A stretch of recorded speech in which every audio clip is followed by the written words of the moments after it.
So recording is in progress. Let's see, I need to share my screen.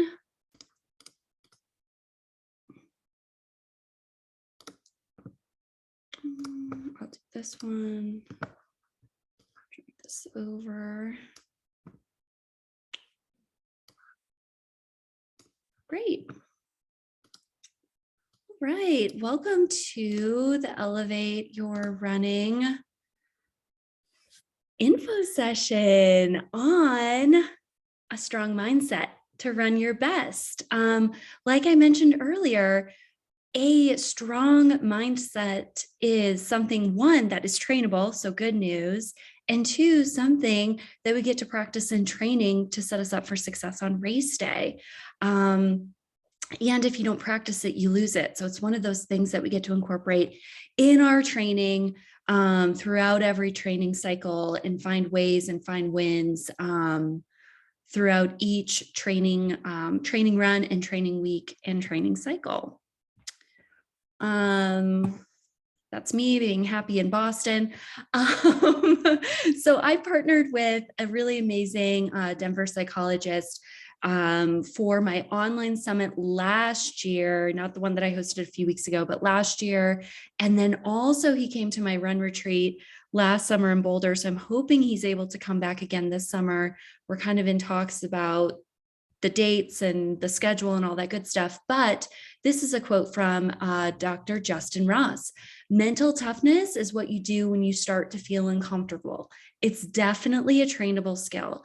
So as soon as your mind starts to feel uncomfortable, maybe very similar to when your arm was held out high and it started to tingle, it started to feel uncomfortable.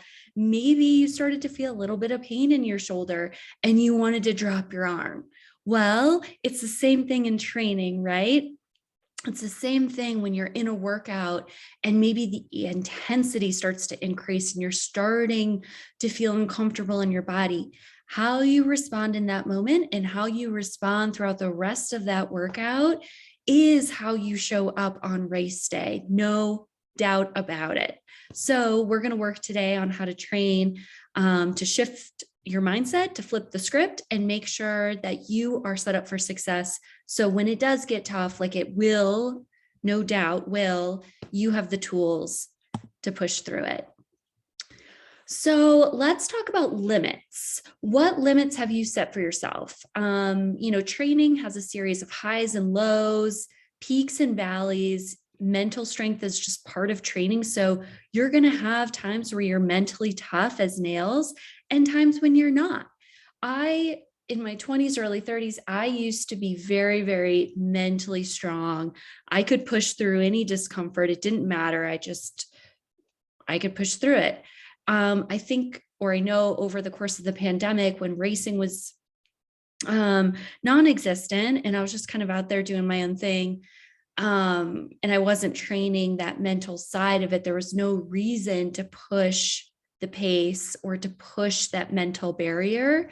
It really went away. I really have been working since almost a year ago, trying to build it back. I would say it definitely takes time, but it's something that you can get back. So training isn't linear. As you all know, how you overcome your stress, your fatigue, your burnout, your overtraining. It's a balance of willingness and optimism, and also just knowing your body and that self-awareness that I briefly touched on earlier.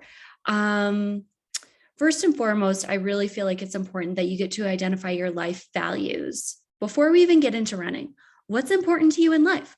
What's important to you when it comes down to life and what you want to do, who you want to be? My top two values in life are connection and health. So it works out well that I am a run coach who gets to have connection with a lot of people in the community, a lot of people all over the country, really, and set them up for success. So identify your life values. There are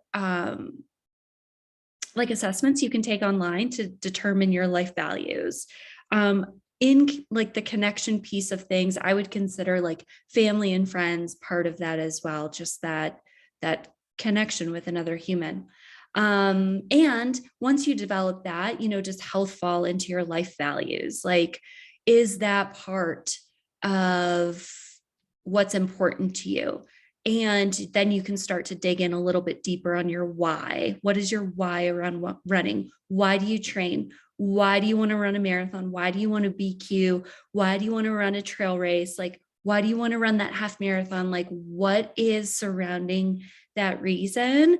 And I like everyone to kind of know that first and foremost, because one, if health is not a top value for you in your life, it's going to make training very, very difficult. I can only do so much. You are all here because you love training, or you love running, or you want to get better, or you love running enough to run 5 or 6 days a week and hear me, talk on Final Surge all the time to you about what's working, what's not working. And then when you have your why is something that you can always go back to in training, right? Anytime training gets tough, anytime, you're tired, you maybe want to throw a towel in and not complete a workout, or maybe not race a race, like going back to that why is super duper important.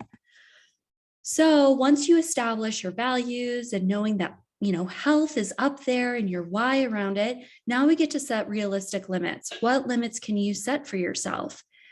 These can be the short and long-term goals that we talk about together as athletes. Like, I have a short-term goal, or maybe it could be a long-term goal of running a sub 130 half marathon.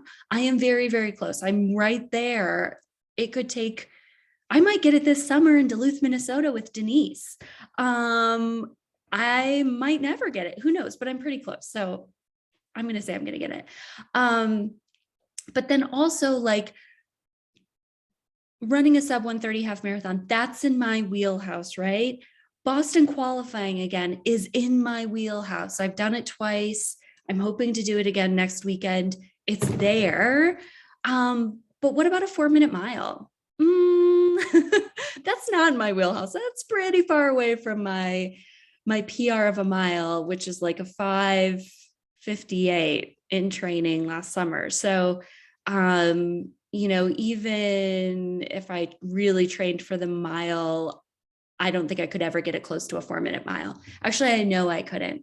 So setting your realistic limit. So maybe I could shoot for, if my PR in the mile is a 5:58, like maybe a 5:55, a 5:52, like who really knows? The mile's a tough, really tricky example, but also just setting your limits. Know what's realistic for you and your body for this season, and then also long-term. And the best thing about the long-term goals, you guys, is that you can have pretty aggressive long-term goals because you really don't know what you're capable of. My marathon time PR is a 3:24, and I'm looking to exponentially increase that PR time in about 10 days. Am I going to hit 3 hours? No. I don't think so. That'd be really cool if I did, but I don't think it's going to happen. But I would love to hit sub 3 hours 2, 3, 4 years from now. I think that'd be super rad and really cool. And it's kind of a really great way to run a marathon, run it fast, run it under 3, and feel really good about it. But I'm going to inch my way closer to that goal. And I hope to be a lot closer to 3 than 3:24. So it's all about setting your goals, setting your limits, knowing what you're capable of, and going on from there. So happy to talk to you all about this individually, one-on-one. I know some of us have already had that conversation, but it is really important to have those short and long-term goals that are realistic for you. And then it's all about self-talk, right? The positive and the negative self-talk.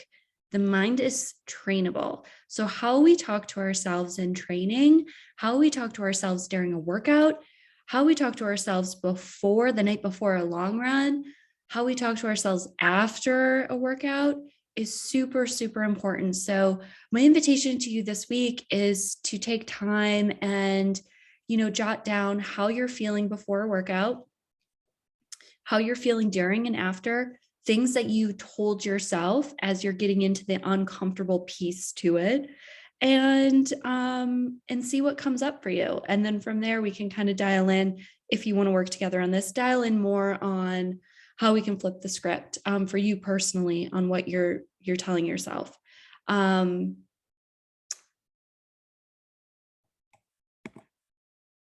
Moving on. Motivational versus instructional. So motivating, we all have those like cheerleader people in our life. I'm pretty sure I am one of them for each and every one of you. You have the people in your life, and even maybe yourself, saying, you can do this. You got this. You have this in you. Go out there and get it done. You're strong, you're capable, you're confident. You're a beast, you're a monster shape. Those are great, great, great things to lean into. Those are great things to tell yourself. An example would be talking to yourself in a mirror, really looking at yourself and saying those things.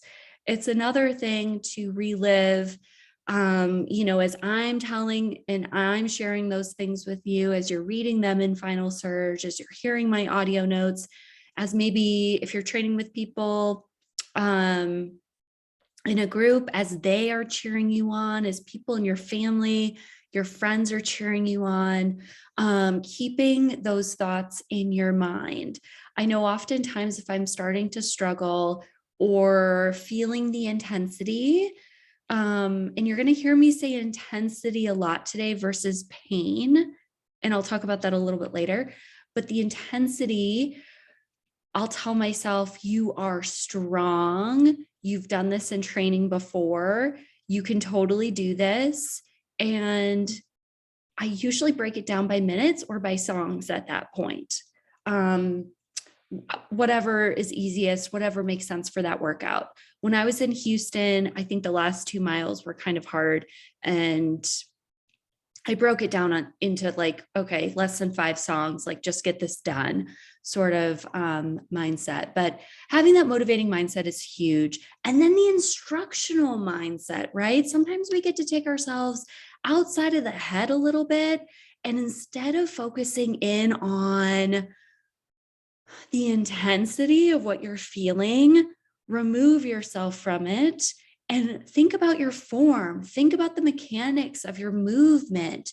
When you ski, when you golf, when you throw darts, you shoot pool, that's all instructional. You need to know what your form is, what you look like, what you're doing, what's working, what's not working. So it's also a really great time to focus in on your form and bringing awareness to what you're doing and feeling. No judgment. Notice if your knees are knocking together, which is a really big problem with runners. Notice your arm movements. Are you swinging your arms front to back? Or are you swinging side to side? Are your shoulders down? Are your hands loose, like you're holding a potato chip?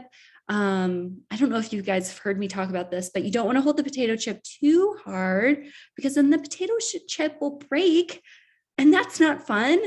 And you don't want to not grip it hard enough or have a loose grip, because you're going to drop it, and then you're probably going to step on it, and then you can't eat the potato chip. So think about holding a potato chip like you're going to eat it at the end of a run, whether that's an easy run, hard run, a race, whatever that looks like for you. Many, many times, if I get in my head about the intensity of what's going on, I like to bring my shoulders down, engage the core, and I focus in on my arm pumping, and sometimes just focusing in on counting that versus the intensity can get my mind in a better spot, all while telling myself that I'm strong, capable, and fast. So bringing awareness to what you're doing, don't judge yourself. And I know that's easier said than done, but give yourself grace. We all get to give ourselves grace. We all are human, and sometimes we have really crappy workouts, and sometimes we have really crappy personal days. And sometimes everything just clicks and it feels really good, but no judgment either way. Take note of what you're thinking of and thinking about while you're running. What are you doing? What are you thinking when things start to get hard? Is it helpful? So maybe jot it down so you know what those things are, to see if there's a pattern, and just having that overall awareness. The other thing to consider is, writing these things down for every single run. How are you showing up for easy runs? How are you showing up for track workouts? How are you showing up for hill repeats? How are you showing up for long runs? Everyone has a favorite style of running, and everyone has that one type of workout that they just roll their eyes when they see it on their plan because they don't want to do it. We are all there. It looks like it's different for everyone. For most of you, I kind of know which workouts you like, and which ones I know you're like, oh, Coach Sarah, when you see it on your plan. So, writing your thoughts down. How did the easy runs go? What were you telling yourself? What were you thinking during that run? Are you even paying attention to your body? Are you paying attention to the music that you're listening to, or the conversation you're having with a friend? Or are you being more aware of the greater surroundings, right? The trees, the path, maybe the birds chirping here in a few months, or maybe next month, since we're in February. So just thinking through that and jotting down a quick note. In Final Surge, I think you all watched the video from Saturday, and I had a note in there about the comment versus note section. That note section is awesome. If you want to jot down maybe what you're thinking during your runs, it's going to be a really easy way to go back, maybe at the end of the week, at the end of the month, certainly at the end of the training cycle. If you've had a race strategy call with me, you know that I've asked you to look back into all your notes and your training workouts to celebrate the wins. And then I think also just jotting down what you're mentally thinking and going through each run is also going to help you. One, be aware and take it to a new level of getting out of that negative Nancy mindset if you find yourself in there. So getting into organic self-talk, every single one of us has thousands and thousands and thousands of thoughts and messages that go in and out of our minds throughout the day. But really what's important is what's landing for you. What are you holding on to? What is happening in that easy run, like I mentioned, versus a workout? Or example, I love threshold workouts. I hate, and hate is such a strong word.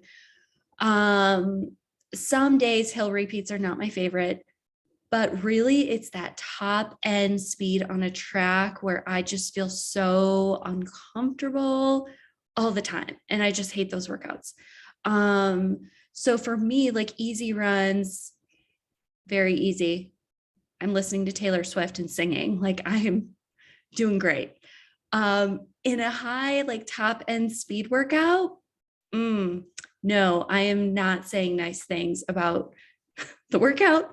My coach, definitely the coach, has come up a lot. And he knows it. Any other thing that I can think of to just really not be in a good mindset. But threshold work, which could still be a track workout, right? Thresholds are just longer interval work at a slightly lower intensity than top end speed. I love those. It feels really good. So just making note of the workouts, like I said, the workouts that work for you, the ones that don't, and how you're talking to yourself, how you can flip the script, how you can turn it into a positive thing. And then we have the strategic self-talk. So once you realize that, hey, maybe the top end speed work, 200s after some hill repeats, and then I'm going into a few mile repeats and then going back into 200s. Although the workout goes by very quickly, which I love. How am I talking to myself when things get really tough? So being strategic about that, having the words, phrases, and mantras that work for you. As I was going through Boston training, it became very apparent that my mental strength was not as strong as I wanted it to be. So I have a series of mantras that I used throughout training, and I wrote them on colorful sticky notes, and they were littered across my home, which if you know me personally, you guys all know me, but if you know me in like how I am as a human, I'm a very clean person. So having like sticky notes everywhere very minimally drove me crazy, but at the same time, so needed. So I had one on my front door. I had some on my computer by my desk. I had some on my computer. So if I took my laptop out, there was one sitting on my computer. And I think the best one was I took a picture of one of my mantras and it became my wallpaper on my phone for the last 6 weeks of training. So every time I looked at my phone, I saw my mantra that tied back to basically, you deserve this. Like, you are strong, you are capable, you can do this sort of mindset. So everyone's going to be different on what like words, phrases, mantras mean to you, like what works for you. So write those down, think through what stimulates you, what is getting a reaction from you, and writing them down, and either putting them in a place where you're writing them down in a journal every day. Maybe you're reciting them before, during, and after workouts. Maybe they're the wallpaper on your phone. Maybe it's the extra sticky note in your car that you see every time you're there. Whatever that looks like for you. Some mantras could be "just do it," which is the Nike, the Nike logo, phrase, tagline. And you can do hard things. Trust the process. You deserve this. You are strong. You are capable. The one that resonates with me the most anytime I'm feeling like I'm really struggling in a workout is "you are fast." You are fast. Tell yourself you are fast and just see what happens. And you're like, yeah, I'm fast. Like, what happens to your pace? What happens to your mindset after that? And, how do you want to talk to yourself? That's really what it comes down to, especially when you're in those workouts, when you're in those long runs where you have goal pace simulation. Most of you, well, all of you either had or will have it coming up soon. How are you talking to yourself when it starts to get hard, when you're navigating through people, on a Saturday, and there's a bunch of people on the path, you're tripping, maybe you're dodging ice. Like, how are you talking to yourself in that moment? Are you like, whatever, it's fine? Or are you getting down on yourself? Are you blaming other people? What does that look like? Because, and it's okay, whatever that is, we have time to correct it, because however you show up in these workouts, in these long runs, is exactly how you're going to show up on race day. No ifs, no ands, no buts about it. It will 100% come through. I used to have this mentality of long runs of, I am never stopping during a long run, never. So I would develop a path where I wasn't running in downtown Denver, but I would find a path, Wash Park would be great, Sloan's Lake, where I didn't have to stop for cars, because I didn't want to get into that routine of stopping during a long run. Because what happens during the marathon when things get tough, you're going to want to stop, even if it's at the water table, even if it's just for a few seconds. But what happens when you open that floodgate of stopping? You're probably going to do it again. And you're going to do it again. And you're going to do it again. Stopping during long runs showed up in my Boston training a lot. I had 2x5, 2x6 miles. And I remember very distinctly getting through the 5 miles, and I had like a mile easy and then getting back into it. And I would stop. Like, what am I doing? No, don't stop, because it will show up in the race. Now, I did stop during the Boston race. It was to fix my shoe, but it's interesting how much grace I gave myself, one, to stop, and two, like how much easier and how much I wanted to keep stopping, because at that point it was awful and it felt really bad, and it was awful for a lot of different reasons. And I don't want to scare anyone who's running a marathon.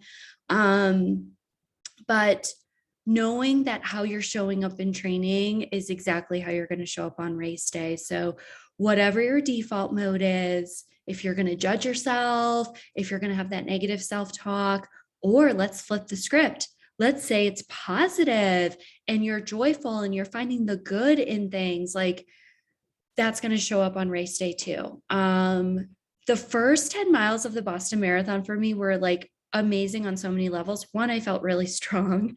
I wasn't having shoe problems at that point. I didn't hit the humidity wall, but what I was doing was giving high fives to kids along the route, which was amazing. And I definitely like hesitated a little bit because of COVID, but like these kids were just so cute and they had their hands out and they were like, you know, cheering, and it was adorable. And I was thanking volunteers and I was just having so much fun. And then things got hard. And then I got, you know, into this, like my friends have pictures of me after mile 10, and I am so locked in and focused because I was hurting. It wasn't fun. And like what I was telling myself, I think someone on this call, actually I know someone on this call, asked me like my mental strength during that race. It wasn't healthy. The things that I did in training weren't enough. So my advice to you is to definitely start now, start often. And I think I would have done things differently, just kind of knowing what I know now versus what I was trying to do in training. I was trying to simulate pain instead of just being in pain. So I want you to lean into the pain, or not pain, intensity. Lean into the intensity in your training. See how you show up, flip the script, reach out to me, and we can make a plan to make sure that you're set up for success. So you can also appraise the pain, you know, how much does this really hurt, and develop, you know, a plan through that. We'll talk more about that here in a second. Cognitive appraisal. This is a great way to step out of that pain, right? Like I mentioned earlier, when you're feeling the intensity of a workout, maybe it's time to focus in on your form, to take your mind off of that pain, focus in on your arm movement or the potato chip that you're holding, or maybe it's the music in your ears and listening to the lyrics to take away that intensity. You can also take it one step further. Take it broader. Look at the external factors. Look at the, you know, take notice of the weather, take notice of the trees, the mountains if you're in Colorado, the lakes if you're in Minnesota. Take notice of what's around you and the beauty of Mother Nature, whether it's birds chirping in the spring, snowfall in the winter, the leaves changing in the fall, the hot sun in the summer, whatever that is. Take notice of it and just take a step back. And I also wanted to mention that not everything that we measure matters, and not everything that measures can be measured. So I tripped all over that, but you guys know what I'm saying. It's also, you know, don't getting too down on what the technology is telling you. Don't get too down on that Garmin trap. You can still use it to your benefit, but don't put too much emphasis on it. Fun fact, not so fun fact, I was in detraining when I went into Boston. I was in detraining mode for the first, it was a full week into it. And that didn't feel good. But I also knew that I was capable, that I had trained hard, and who really cares what the Garmin said? I was in Crested Butte 3 weeks earlier at 9,000 feet for a week. I raced up there. I'm like, maybe that has something to do with it. Who really knows? But I will say, if you do like the positive reinforcements, if your Garmin is telling you had a productive workout, if it's telling you you're peaking, lean into it. totally grab onto that and use it as momentum for race day or for that workout. It'll be huge. So something else I want to talk about quickly is, well, I'll save it for the end. How much pain can you take? How much intensity can you take? You've been hearing me say the words intensity throughout this entire presentation. It's a way to kind of flip the script, than saying, I'm in pain, this hurts, these hill repeats suck, Coach Sarah, you're making this really hard, whatever that looks like. But flipping it into, this is just an intense workout. This is just intensity that I'm feeling. Do you feel, just by hearing me talk about the pain versus intensity, can you differentiate? Do you feel different? Do you feel a swing in momentum? I sure do. I am 100% using intensity when I get into, mile 20 at the marathon next weekend. Like, I'm going to be in intense mode, focus mode, focusing in on my arm swings and my music, and not what else is going on in the body. So monitor what happens after putting your hand in an ice bucket. Same thing is true for our exercise that we got to do before we started this recording, of just holding your arm out, being uncomfortable to painful at some point. Everyone, like I also mentioned earlier before we started this recording, everyone is going to be uncomfortable in training and in a race. Know that you're not alone. Know that we're all in it together. When you're racing, know that the people next to you are also feeling it. We all kind of hit it at different points in the race, but we all can hit it at the same time, so to speak. If you're putting your hand in an ice bucket with 5 other people, the uncomfortable to painful is going to hit at the same time. What differentiates the person from pulling their hand out first versus the last person standing is really just their ability for pain tolerance and their ability to hold on.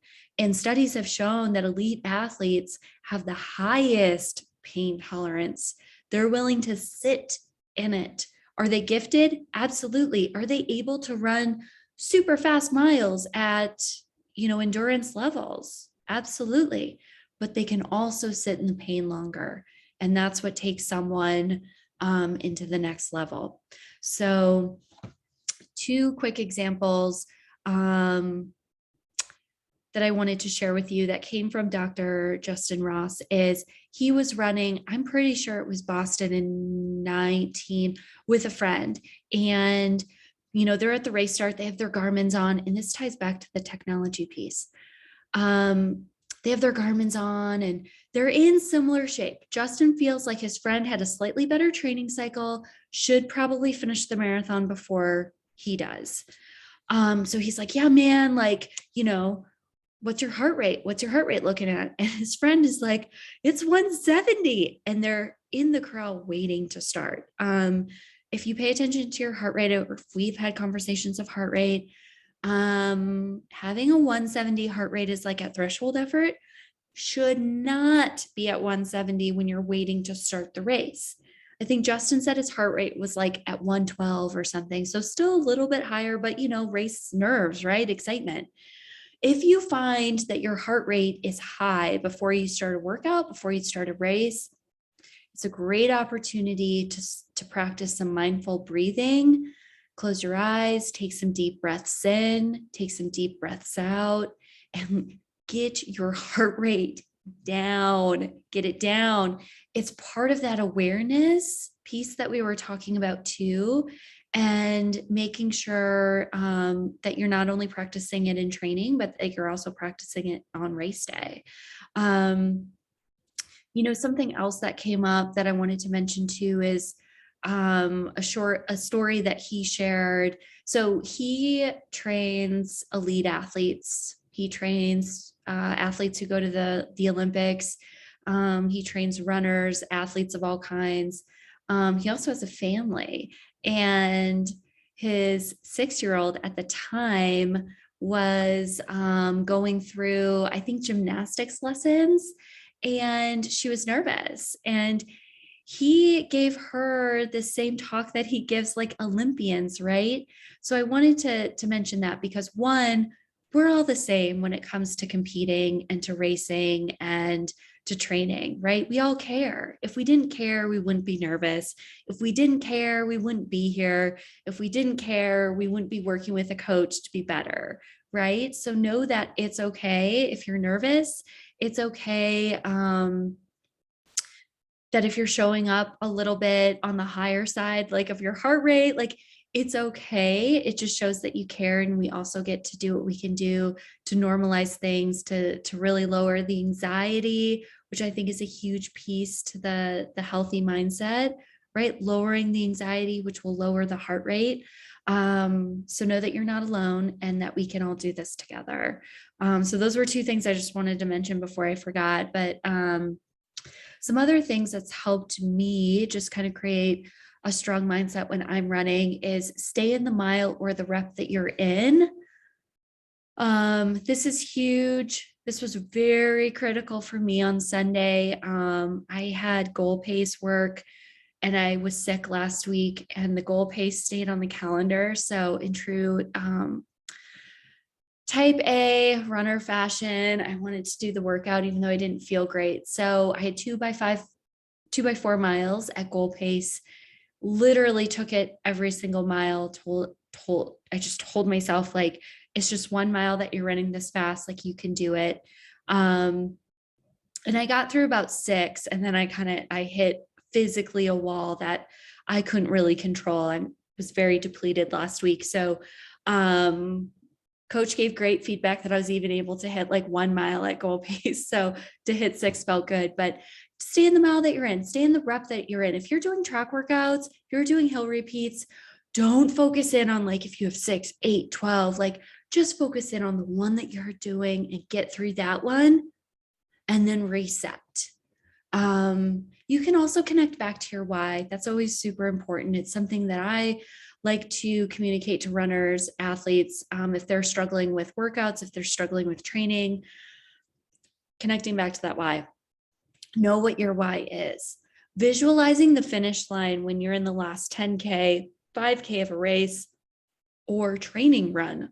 So on Sunday, I literally thought to myself, well, pretty sure the marathon can't feel worse than how you feel right now. So like just visualize that you're in the last 10K of this thing and like just get this thing done. And that's something that is actually word for word how I talk to myself sometimes. You're in the last 10K of a race. This sucks. Just get it done. Just do it. Just do the work, get it done. Kind of like throw the hammer down on yourself. That works for me. Everyone's going to be different. Mood follows action.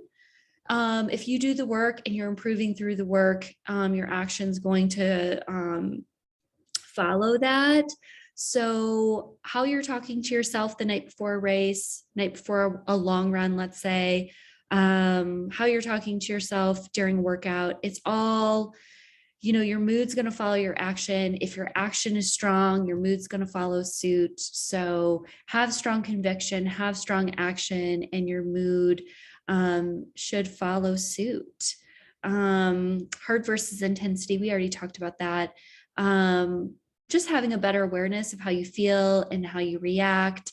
And then once you know what your weak points are, that's the secret weapon. Self-awareness, knowing what's not working so you can recreate a positive environment. Practice it in training, and then you can show up in race day feeling strong and feeling capable. And sometimes I want to say, like, lately I've had some athletes reach out about how they've had some pretty hard workouts. I know that they can do the workout. It's for them to know that they can do the workout and have the confidence in themselves, so they can show up feeling really, really strong for race day. Another great example is a tune-up race before your A goal race. And if you can run a strong time trial, tune-up race, Matt mentioned running the spring equinox as a tune-up race to the Colorado Marathon. Brandon ran a very strong knocked it out of the park, half marathon, 5-6 weeks before Houston. He crushed Houston. I had a very strong Houston half marathon. That was my tune-up. It's giving me the confidence that I really didn't have from my last few races, because outside factors came into play with the time and how I felt. So Houston was a great confidence booster. So if you're also looking for that confidence booster, let's talk about a tune-up race. Let's talk about a 2-mile time trial. Let's talk about maybe creating a workout that's going to simulate something that will give you the confidence to know that you are ready for this A goal race. Okay, so quickly, we have a few more minutes. Focus and concentration. We can focus and concentrate on the outside world and then bringing it back into the inside world. Outside world is going to be what we talked about in terms of like that general awareness of birds chirping, the leaves changing colors, the intense sun in the summer, or the beautiful sun, I should say, in the summer.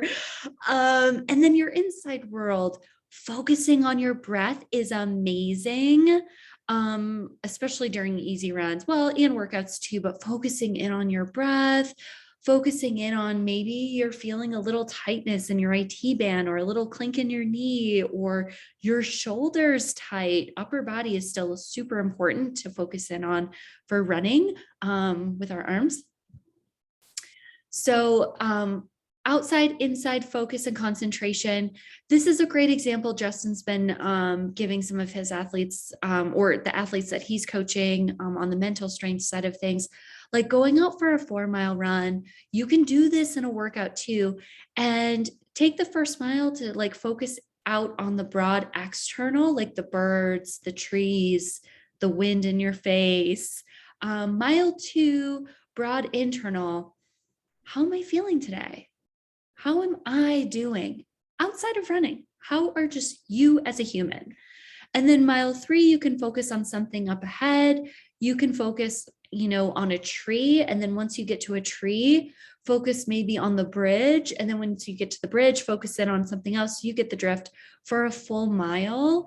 And then for mile 4, which I didn't get to read, it's going inward and focusing in on how you're feeling, how you're talking to yourself, those mantras, and the things that you're telling yourself to be able to push through. If you simulate that in training, chances are when you show up to the race, you're going to chunk up your race and do it the exact same way. So it's a really fun way to race too. So you want to have the positive self-talk. You want to have the mantras. You can draw on past experiences. Picture it, visualize it. Visualize finishing the race, like crossing the finish line really, really strong. Picture sitting in the intense work in your training, and picture that that's how it's going to feel in the last 10K of a marathon. Meditation is super great, doing that as often as you can, practicing the 3G plus, I like to call it, which is just the gratitude, like practicing gratitude and what you're grateful for in and outside of running. One of my favorite books, I read this as I was preparing for my first marathon at CIM, was Let Your Mind Run by Dina Castor. Super great book. She illustrates the most beautiful stories of working through some of the toughest conditions and the gratitude around it. And she has some really funny stories and some just amazing stories. So I highly, highly recommend that book. I'm also reading, along with Denise, The Happy Runner by David and Megan Roche. It brings it back to the joy of running versus getting too into the mindset of fast PRs and getting too into the nitty gritty of things that don't honestly matter in life. So we can talk about that on another day, but it's a few minutes before 5. I want to open this up. One, I don't want to keep you guys all night, even though it's a snowstorm and we can stay on all night. But I do want to open this up. I'm going to stop my screen share, open this up for any questions, any comments, anything anyone wants to chat about. I hope I didn't scare anyone with my Boston stories, Dina, Denise. Well, Denise, you were there. You felt the pain.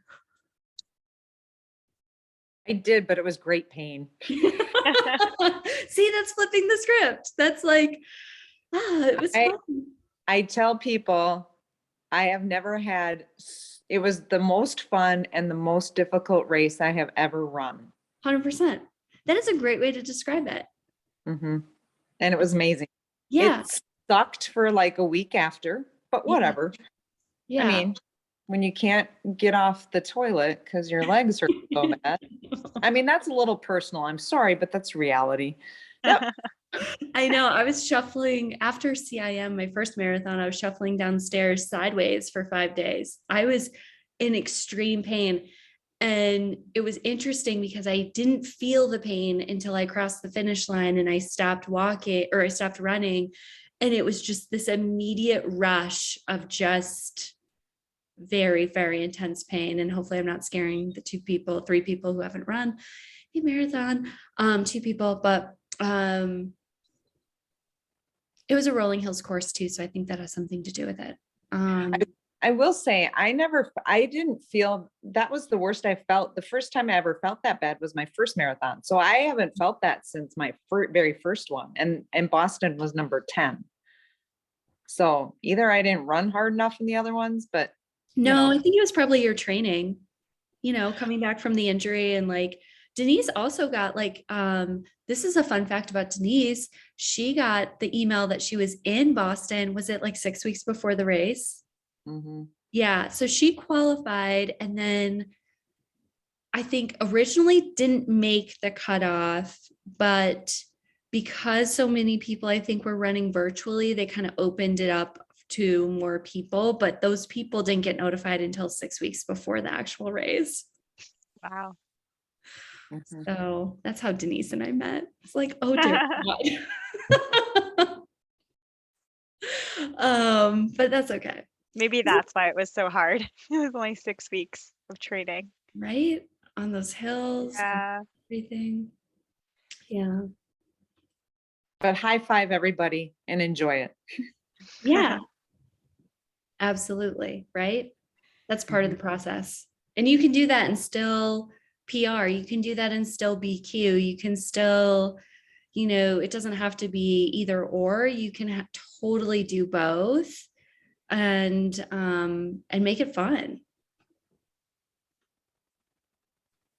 I will add this over what I've learned, a few things over the years, and I haven't been running that very long, but you talk about the potato chip, but you recognize that you're tense. What a difference it makes when you recognize that and say, oh, you need to relax. And then things move a little bit smoother.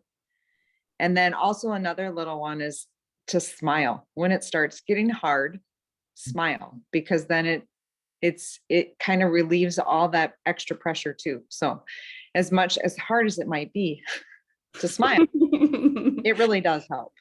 That's those are great points. Absolutely great points. Like, I know I definitely like when I get tense, my shoulders go up. So like relaxing, releasing, pulling them back, it almost just like aligns your body into such a better, stronger form. And if anyone's seen my race photos, they know I don't smile when I run, or at least race. So I'm going to work on that for next week and smile when things get tough. We should have a contest of who can have the best race photo with their smiles. Yeah. Hey. Yeah. 2022. Let's do it. Love it. Does anyone else have any questions, comments, related to this or anything else? I guess sort of